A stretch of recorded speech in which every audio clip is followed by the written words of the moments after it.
the week two, beginning with a unifying focus, putting nature as the focus of the climate action. With this strengthens the commitment to protect forests, uphold the rights of indigenous people and local community. At the halfway point of the COP, it appears that the talks may be more ambitious than expected. Let us hear from the voices of the streets of COP30. Let's go.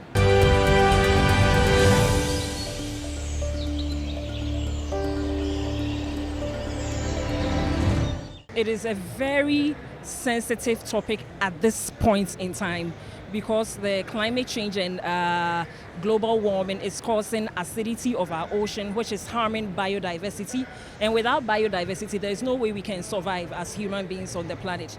There is increase in ocean rise, which is displacing a lot of people, their homes, habitats. When you come to Ghana, the shores, lots of people are losing their homes. So it is a very crucial topic that biodiversity and then also ocean, we do a lot to take care of our water bodies. Not only the ocean, even the water bodies itself. When you come to Ghana at this time, because of small-scale gold mining, it is unsustainable. Galamsey is unsustainable. And so we are polluting the water bodies. We are harming biodiversity. People are being affected. Livelihoods are being affected. There are lots of sicknesses. And so when COP today, the theme is on biodiversity and protecting our environment. I think it is very good and it is very timely. We need to do that. The ocean naturally has a system of restoring and replenishing itself.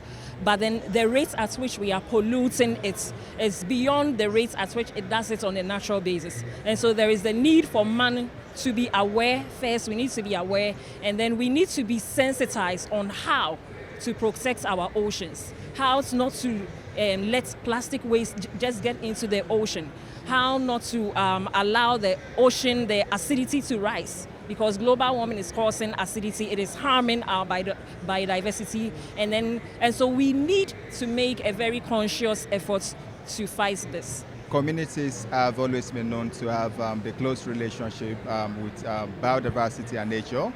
And over the years, we've got to know that they've always been a better land managers than those in the offices. The scientists can never be, because they have a close personal relationship. For them, it's beyond conservation. It's about culture. It's about preserving their historical heritage. And of course, they have knowledge that have been passed down to them from generations on the historical development of biodiversity. And as such, the wealth of knowledge that they hold in terms of addressing the issues that we face in terms of biodiversity loss, as well as addressing the climate emergencies. They hold immense wealth of knowledge that has been passed down to them from generations to generations, which are very, very vital in terms of addressing the issue of biodiversity concerns. And of course, we can't take this away from climate change, because we know the role that forest plays in terms of helping to combat the lingering impacts of climate change. So the wealth of knowledge that they hold, the indigenous knowledge, the traditional knowledge, is really vital in terms of aligning that with the scientific approach to really address the issue of biodiversity concerns and climate change. Les forêts sont en voie de disparition. Il y a des aires protégées, mais ces aires protégées sont détruites à cause de l'extraction minière, tous les travaux des entreprises qui détruisent la forêt, la terre, sans regarder que les biodiversités sont perdues. Il y a les lémuriens, par exemple, sont en voie de disparition parce que leur foyer, leur place ne sont plus adaptés à leur situation. Donc, beaucoup des animaux sont morts, beaucoup des oiseaux sont morts aussi et s'enfuient vers très loin. Et les espèces endémiques de Madagascar sont en voie de disparition. Donc, notre appel, c'est de arrêter et stop aux accaparements des forêts, à la déforestation massive qui détruit notre planète et surtout notre pays à Madagascar.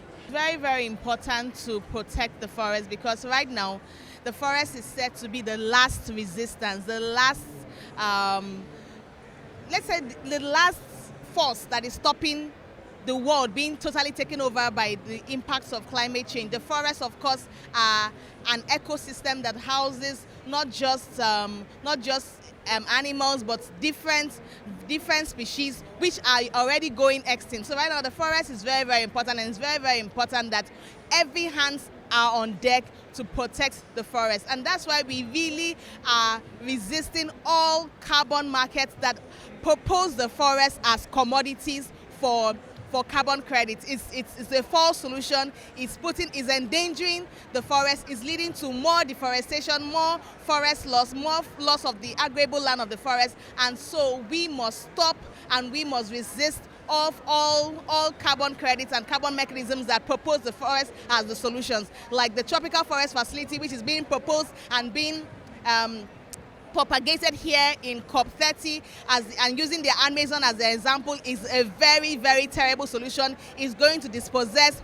forest dwellers, it's going to dispossess the forest dependent communities, it's going to make them lose access to their lands, lose access to their resources, to their means of livelihood, and this must be opposed. That money that is being earmarked for the tropical forest facility forever should rather be put into real solutions, agroecology, promote indigenous knowledge holders, which have been the protectors of the forest right from time immemorial. And that is why we must resist. And even RED of course has been denounced and over again as a false solution, as it's leading to a lot of human rights abuses. Forest displacement of forest dwellers is leading to even more deforestation than it's supposed to promote. And the carbon credits that is gotten from it is false.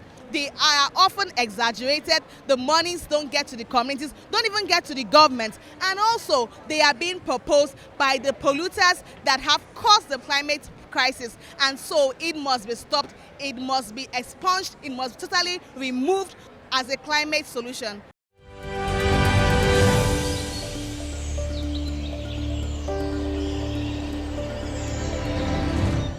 You've heard from the streets of COP30 how the voices of nature and rainforest is increasingly becoming prominent, and the need to phase out fossil fuels. The need to phase out fossil fuels is reoccurring and re-echoing on the streets of COP30 and for a just energy transition. I am Kome Ojomo from the streets of COP30 here in Belém. Thank you.